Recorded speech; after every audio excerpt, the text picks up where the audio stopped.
rahmat Tuhan kita perjuangkan. Ayo maju, pantang mundur, pasti tercapai adil makmur. Saya Maksum Juber, dulu aktif di IPNU, dipercaya sebagai sekjen pada tahun 1991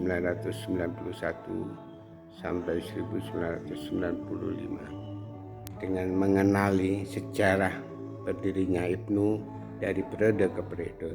Insya Allah sebagai generasi penjaga dan penerus perjuangan cita-cita Nahdlatul Ulama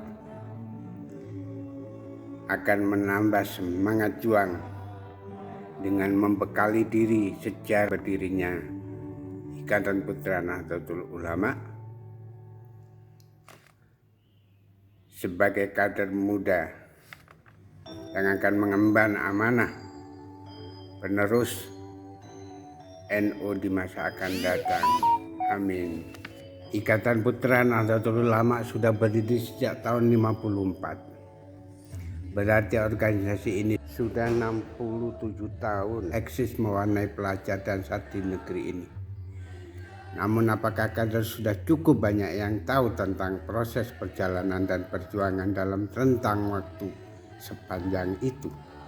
Mari kita kilas balik sejarah IPNU sejak berdirinya hingga sekarang. Semoga dengan mengetahui sejarahnya akan menambah rasa kecintaan kita kepada NU dan semakin semangat nyata. Dulu di tengah masyarakat tumbuh jamiah yang bersifat lokal atau kedaerahan. Wadah tersebut berupa kumpulan pelajar dan pesantren yang dikelola dan diasuh para ulama. Jamiah atau perkumpulan tersebut tumbuh di berbagai daerah hampir di seluruh wilayah Indonesia. Sampai saat ini yang semakin mengakar, ada jamiah tibaiyah, ada jamiah tahlilan, dan jamiah lainnya yang aktivitasnya sebagaimana kebiasaan kiai-kiai pesantren mengajarkannya sejak dulu sampai sekarang.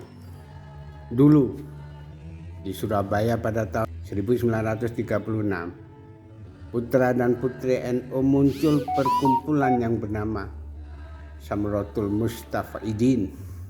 3 tahun kemudian, pada tahun 1939 lahir Persatuan Santri Nahdlatul Ulama atau Persano. Di Malang pada tahun 1941 lahir Persatuan Murid NU. Pada saat itu bangsa Indonesia sedang mengalami pergolakan melawan penjajah Jepang. Putra dan putri NU tidak ketinggalan ikut berjuang mengusir penjajah. Dan kemudian muncul IMNU, Ikatan Murid Nahdlatul Ulama, di kota Malang pada tahun 1945. Di Madura berdiri perkumpulan dari remaja NU yang bernama Hizmaut Tholabiyah pada tahun 1945. Di Kediri juga muncul pada tahun 1953 perkumpulan yang bernama Persatuan Pelajar Nahdlatul Ulama, disingkat Perpanu. Pada tahun yang sama di Bangil berdiri Ikatan Pelajar Nahdlatul Ulama, disingkat IPNU.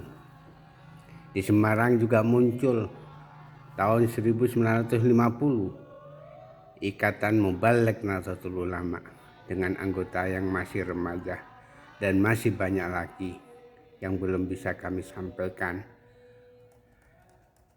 karena masing-masing organisasi tersebut masih bersifat kedaerahan dan tidak mengenal satu sama yang lain.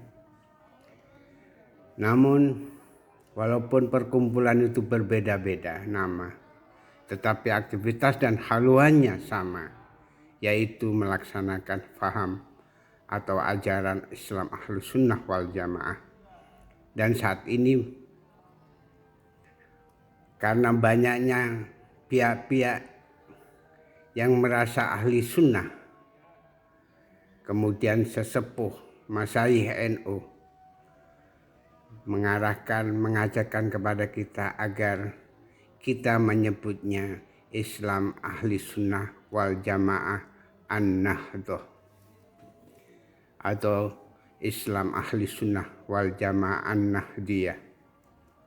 Inilah sumber-sumber inspirasi dari para perintis pendiri IPNU. Rekan-rekan semuanya, siapakah as-sabiqunal awwalun? Kapan pindahnya sekretariat pusat kantor IPNU dari Jogja ke Jakarta? Kapan pula istilah muktamar dari 123 berubah menjadi istilah kongres? Dan kapan Ikatan Pelajar berubah menjadi Ikatan Putra Nahdlatul Ulama?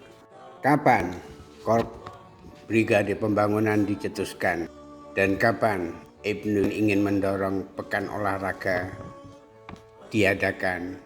Insya Allah akan kami sampaikan dalam video berikutnya.